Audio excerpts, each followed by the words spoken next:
Hi dear viewers, welcome to this new video of company accounts, and in this video we will talk about redemption of debentures, and this is part 1 of this topic. When we talk about redemption of debentures, first let's understand what is redemption of debentures. Redemption of debentures means repayment of the amount of debentures to the debenture holders. In other words, redemption refers to the discharge of liability on account of debentures by repaying the due amount of debentures. The terms and conditions of redemption are stated in the prospectus inviting application for the issue of debentures.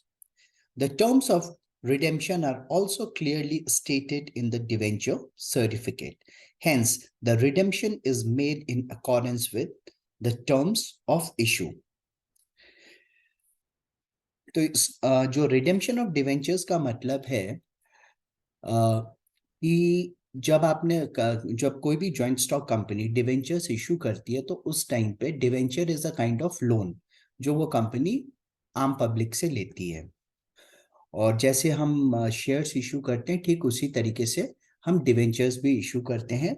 लेकिन debentures और shares में जो सबसे बड़ा फर्क है वो ये है कि जो डिवेंचर है उससे जो पैसा आता है that is a kind of loan, वो लोन की तरीके से होता है, और उसको जब आपने डिवेंचर्स इशू किया होता है उस टाइम पे आपने जो भी टर्म मेंशन किया होता है, मतलब 5 साल 10 साल 15 साल 20 साल जो भी आपने टाइम लिमिट स्पेसिफाई किया, उसके बाद में वो पैसा आपको लौटाना होता है, जबकि शेयर्स के मामले में ये चीज नहीं होती है। तो रिडेम्पशन ऑफ डिवेंचर्स का सीधा सीधा मतलब ये है कि आपने डिवेंचर्स इशू करके जितना भी पैसा इकट्ठा किया है वो जो टाइम फ्रेम आपने या जो टाइमलाइन आपने मेंशन की थी डिवेंचर इशू करते टाइम, वो टाइमलाइन के खत्म होते होते तक आप वो सारा पैसा जो डिवेंचर होल्डर्स हैं आप उनको वापस कर दें। जैसे हम शेयर्स इशू करते टाइम एक डॉक्यूमेंट इशू करते हैं जिसका नाम है प्रोस्पेक्टस। प्रोस्पेक्टस में किस टाइप का शेयर है, कितने शेयर्स हैं, कितना पैसा आपको एप्लीकेशन पे देना है, अलॉटमेंट पे देना है, ये सारी चीजें मेंशन होती है। ठीक उसी तरीके से जब हम डिवेंचर्स इशू करते हैं तब भी हम एक डॉक्यूमेंट इशू करते हैं जिसका नाम होता है प्रोस्पेक्टस, और इस प्रोस्पेक्टस में डिवेंचर इशू करने के जो भी हमारे टर्म्स एंड कंडीशंस हैं वो मेंशन रहते हैं। प्रेफरेंशियल शेयर्स और डिवेंचर्स में एक कॉमन चीज होती है, वो ये होती है कि जो प्रेफरेंशियल शेयर्स होते हैं उस पर भी रेट ऑफ डिविडेंड पहले ही अनाउंस कर दिया जाता है। 5% preferential shares, 10% preferential shares, what ever the rate of dividend company finds suitable. Similarly जब डिवेंचर्स इशू करते हैं तो डिवेंचर्स पे भी हम किस रेट पे रिटर्न देंगे वो हम क्लियरली मेंशन कर देते हैं। यहाँ पे दो चीजें और समझने वाली हैं। पहली चीज ये कि डिवेंचर्स पे जो रिटर्न मिलता है डिवेंचर होल्डर्स को, उसको हम बोलते हैं इंटरेस्ट, ना कि डिविडेंड। दूसरी चीज, जो इंटरेस्ट ऑन डिवेंचर है that is charge against profit. इसका सीधा सा मतलब ये है कि अगर किसी कंपनी ने 10% डिवेंचर्स 10% इंटरेस्ट रेट वाले डिवेंचर्स इशू किए हैं, और अगर कंपनी को 10% से कम भी प्रॉफिट होता है या इवन कंपनी को लॉस भी होता है तब भी उसको डिवेंचर्स पे इंटरेस्ट पे करना पड़ेगा। सो ये कुछ चीजें हैं in regard to debentures and redemption of debentures. आगे बढ़ते हैं। जब हम डिवेंचर्स को रिडीम करने जाते हैं या जब हम डिवेंचर्स का पैसा लौटाने जाते हैं तो ऑब्वियसली कंपनी को फंड्स चाहिए, और ये फंड्स कंपनी कहाँ कहाँ से अरेंज कर सकती है। सबसे पहला है कि कंपनी जो है वो डिवेंचर्स का रिडेम्पशन करे आउट ऑफ कैपिटल। सेकेंड है redemption of debentures out of profit, and third है redemption of debentures out of capital and profit. So these are the three major, not three actually, two sources, or the third one is a hybrid model which is constituted of combination of two sources, that is capital and profit. अच्छा, आगे बढ़ने से पहले हम एक चीज और समझ लेते हैं, डिवेंचर रिडेम्पशन रिजर्व। हम लोगों ने पहले चैप्टर्स में पढ़ा था रिजर्व्स एंड सरप्लस। तो रिजर्व्स या फंड्स जब भी हम क्रिएट करते हैं, तो during the life cycle of a company हमें एक अंदाजा होता है कि हमारी कंपनी की प्रोग्रेस कैसे हो रही है, हम आगे आने वाले टाइम में कौन कौन सी एक्टिविटीज करने वाले हैं और उन एक्टिविटीज के लिए हमें कितने कितने पैसे की जरूरत होगी। तो in order to meet the future requirement of funds, companies क्या करती है, दे स्टार्ट क्रिएटिंग रिजर्व्स और फंड्स। तो इस रिजर्व्स और फंड्स क्रिएट करने में कंपनीज क्या करती है कि हर साल अपना जो प्रॉफिट है उसका एक हिस्सा इन पर्टिकुलर रिजर्व्स या फंड्स में ट्रांसफर कर देती है, ताकि फ्यूचर में जिस टाइम पे उन्हें फंड्स की रिक्वायरमेंट हो, rather than reaching out to other sources of finance or trying to arrange for the finance at that very moment when it is required, they have sufficient funds. Say for example, company ने आज एक machinery install की और company को पता है कि इस मशीनरी की जो लाइफ है वो 10 साल है, 10 साल बाद हमें ये मशीनरी रिप्लेस करनी ही पड़ेगी।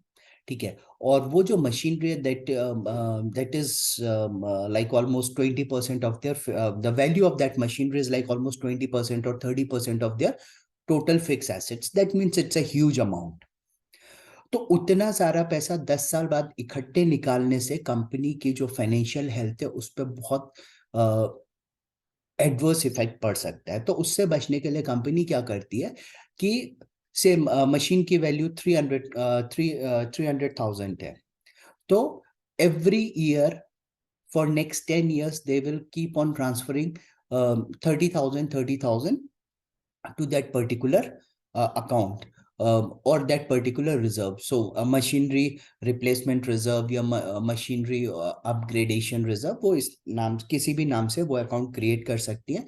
तो अगले 10 साल तक they will keep on transferring 30K to that particular account. So by the end of 10th year, what will happen? They will have 300,000 in that particular account. So that will not only enable the company to get the machinery replaced, but will also not impact the financial health of the company adversely. Similarly अब हमने debentures आज issue किए हैं और हमें debentures 10 साल बाद redeem करने हैं। तो हमें ये पता है कि ठीक है, हमने 10 लाख के डिवेंचर्स इशू किए और 10 साल बाद हमें उनको रिडीम करना है। तो उसके लिए हम क्या करेंगे, एक नया अकाउंट बना लेंगे, that is debenture redemption reserve. तो it is a reserve created by joint stock company by transferring a part of profit to a designated account named as debenture redemption reserve. The objective of creation of DRR, short form है debenture redemption reserve की, is to have sufficient funds at the disposal of company to pay off the liabilities regarding debentures as per the terms and conditions stated in the offer document at the time of issue of debentures. तो जब हमने debentures issue किए, तो जो offer document जिसको हम prospectus भी बोलते हैं, उसके जो टर्म्स एंड कंडीशंस हमने उसमें मेंशन किए थे, उसके अकॉर्डिंग हम डिवेंचर्स का पैसा डिवेंचर होल्डर्स को वापस कर सकें। तो इसलिए हम ये डिवेंचर रिडेम्पशन रिजर्व बनाते हैं। अब अगर हम बात करते हैं कि डिवेंचर रिडेम्पशन रिजर्व बनाने के लिए कुछ गाइडलाइंस है, वो गाइडलाइंस क्या है?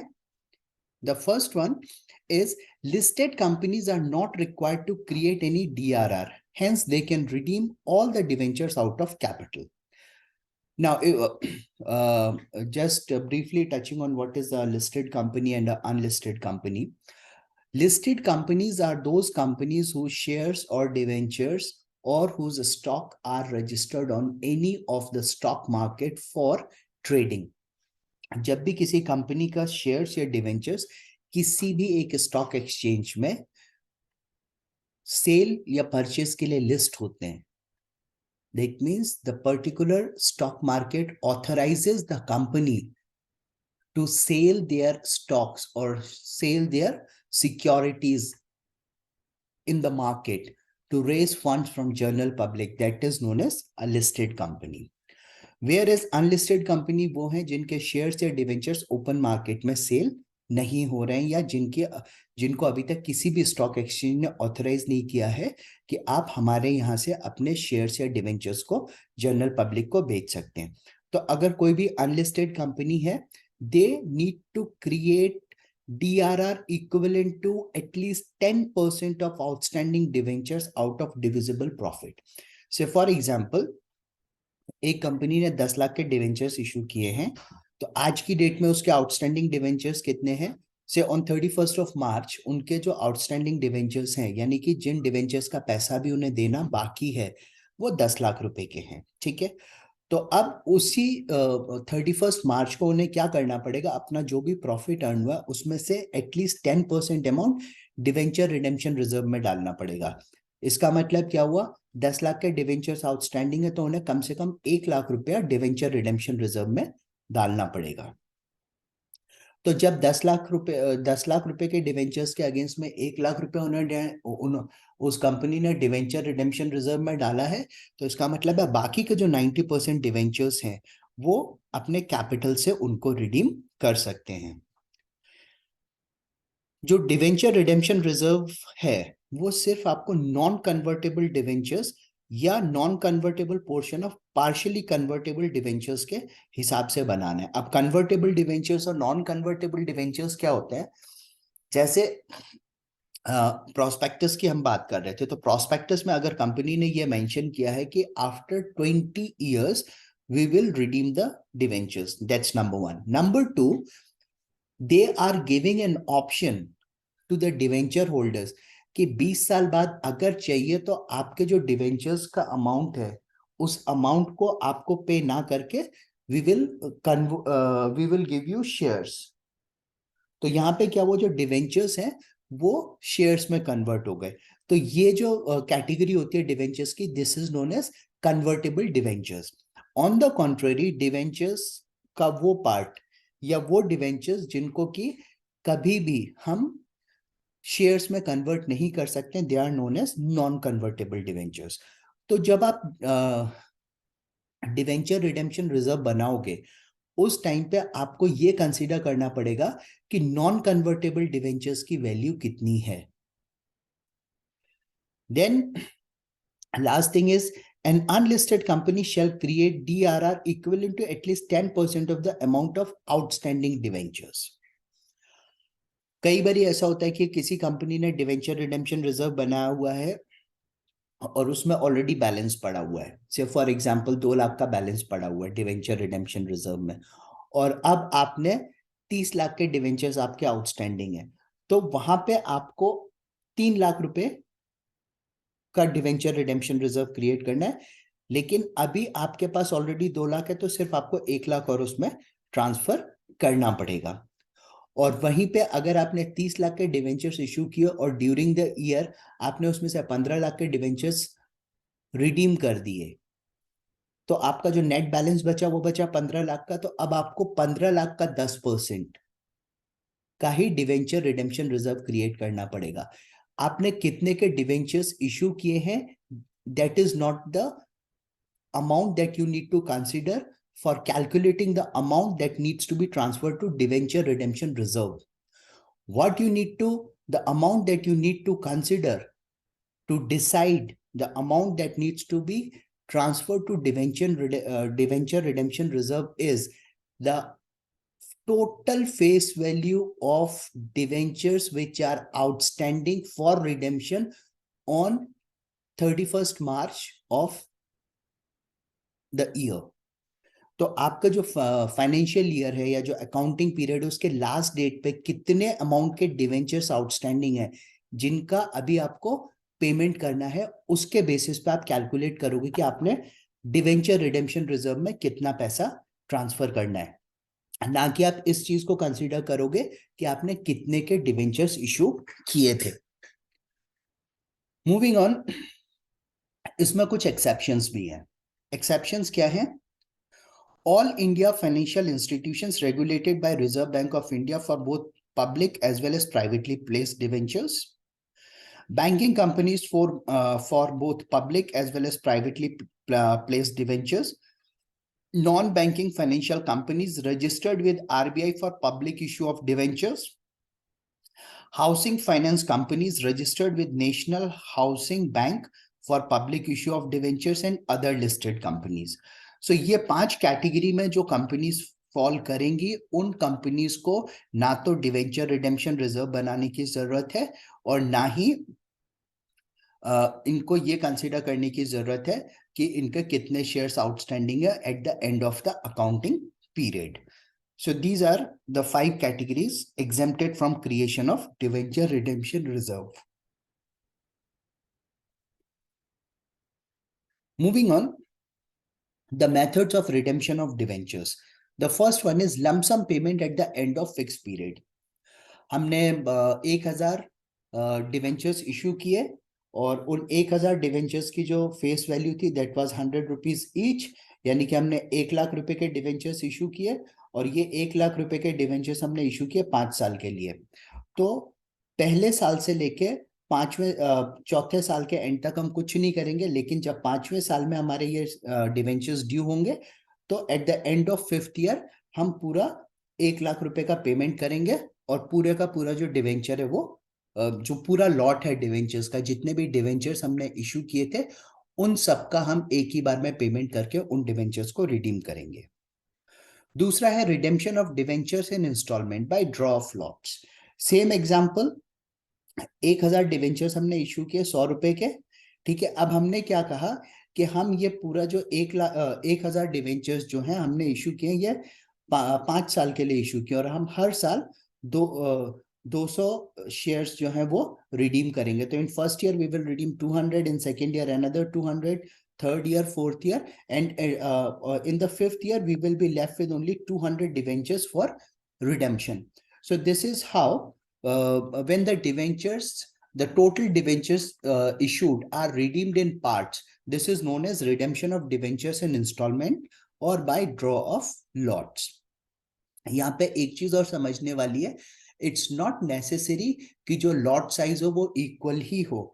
मे बी हमने 1000 डिवेंचर्स इशू किए हैं, इसमें से फर्स्ट ईयर हमने कुछ नहीं किया, सेकेंड ईयर हमने कुछ नहीं किया, थर्ड ईयर हमने कुछ नहीं किया, फोर्थ ईयर में हमने 500 डिवेंचर्स रिडीम किए और फिफ्थ ईयर में हमने 500 डिवेंचर्स रिडीम किए. या हमने फर्स्ट ईयर में 100 किए, सेकेंड ईयर में 200 किए, थर्ड ईयर में 300 किए और उसके बाद में फोर्थ ईयर में हमने 50 किए और फिफ्थ ईयर में हमने 150 debentures redeem kiye. So there is no guideline in regard to what would be the lot size of debentures for redemption. Third is by purchase of own debentures in the open market. Companies कई बारी अपने debentures खुद खरीद लेती हैं open market से और उसके बाद में उनको रिडीम करती हैं. The lastly is by converting the debentures into shares, and this fourth method of redemption of debentures is applicable only in those cases where it is clearly mentioned at the time of issue of debentures that these debentures are convertible debentures. Only convertible debentures can be redeemed by converting them into shares. If the debentures issued are in the category of non-convertible debentures, then only first 3 methods can be applied for redemption of the debentures. Now, couple of things that you need to be very careful about. DRR will be created at the rate of 10% on 31st March of previous year, that is year prior to the year in which debentures are due for redemption. Say for example, आपने 2022 में debentures issue किए. अब 2022 में आपने debentures issue किए तो ये जो 2022-23 वाला आपका फाइनेंशियल ईयर है, this will be ending on 31st of March 2023. अब 23rd ऑफ मार्च 2023 में आप ये देखोगे कि आप ईयर 23-24 फाइनेंशियल ईयर 23-24 में कितने के डिवेंचर्स आप रिडीम करना चाहते हो. से फॉर एग्जांपल यू डिसाइडेड कि हमारे को 1 लाख रुपए के डिवेंचर्स रिडीम करने हैं बाय एंड ऑफ ईयर 2023-24. तो 1 लाख रुपए के डिवेंचर्स आपको रिडीम करने हैं तो इसका 10%, 10,000 रुपीज का आप डिवेंचर रिडेम्पशन रिजर्व क्रिएट करोगे। Second is DRR will be created only by an unlisted company। अगर जिस कंपनी जो कंपनी का आपको डिवेंचर्स रिडीम करना है, अगर वो लिस्टेड कंपनी है तो आपको डिवेंचर रिडेम्पशन रिजर्व बनाने की जरूरत नहीं है, और अगर अनलिस्टेड कंपनी है then only you need to create a debenture redemption reserve. Minimum investment of 15% will be made on or before 30th April of the year in which debentures are to be redeemed, and the same will be encashed at the time of redemption of debentures।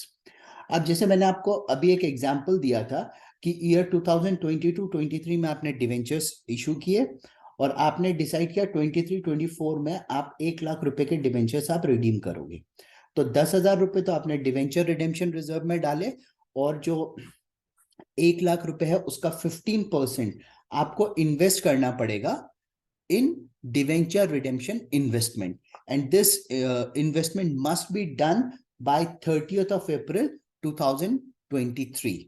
यानी कि जिस साल में आपको debentures redeem करने हैं उस financial year के 30th अप्रैल तक आपको 15% का इन्वेस्टमेंट करना पड़ेगा, और जब आपको वो डिवेंचर्स आप रिडीम कर रहे हो उस टाइम पे आप इस इन्वेस्टमेंट को रिडीम कर सकते हो।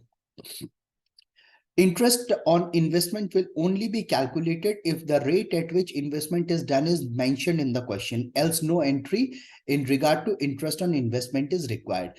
अगर आपके क्वेश्चन में ये mentioned है कि the investment was made in a fixed deposit or government bond earning a interest at the rate of 10%, 15%, तभी आप इंटरेस्ट की एंट्री करोगे। अगर क्वेश्चन में सिंपली मेंशन किया हुआ है कि 15% invest the required investment was done on 30th of April और 15% was invested as required on 30th of April without mentioning the rate at which the investment will earn, then there is no need to pass any journal entry in regard to investment is required। There is no need to pass entries for interest on debentures unless specified in the question। 10% debentures were issued on 1st of April 2015. The debentures, the required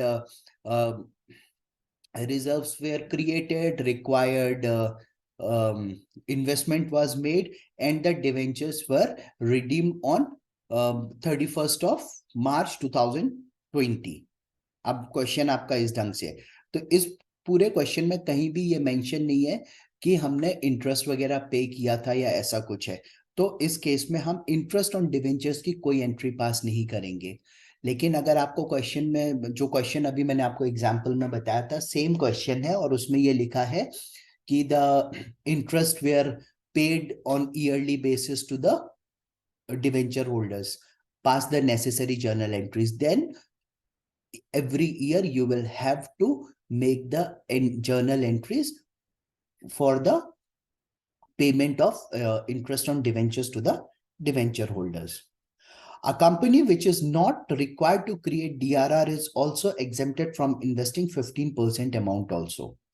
So जो company debenture redemption reserve नहीं बनाएगी उस company को 15% investment करने की भी जरूरत नहीं है। That means the 15% investment is mandatory for unlisted companies only। Again, the 15% investment is mandatory for unlisted companies।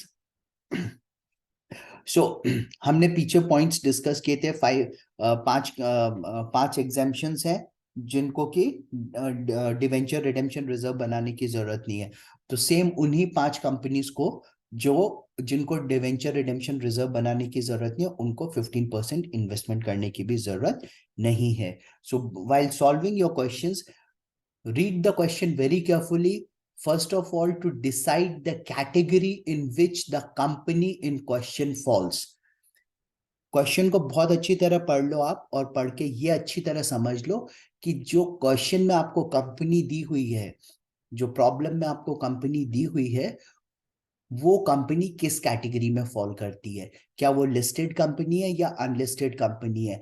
क्या उसको डिवेंचर रिडेम्पशन रिजर्व बनाने की जरूरत है या नहीं है? अगर उसे डिवेंचर रिडेम्पशन रिजर्व बनाने की जरूरत नहीं है तो उस कंपनी को 15% का इन्वेस्टमेंट करने की भी जरूरत नहीं है, और अगर उसको डिवेंचर रिडेम्पशन रिजर्व बनाने की जरूरत है तो उसको 15% इन्वेस्टमेंट भी करना पड़ेगा। Very well, friends. That's all from our side in today's session. Hope you liked the session. If you have liked the session, don't forget to press the like button and do subscribe to our channel. And when you are subscribing, please don't forget to press the bell icon so that you get notified as soon as we post a new video. And yes, of course, don't forget to share it with your friends. But still, if you have any queries, feel free to write us on connect2letsmaster@gmail.com, and we will see you soon in our next session. Till then, thanks and happy learning.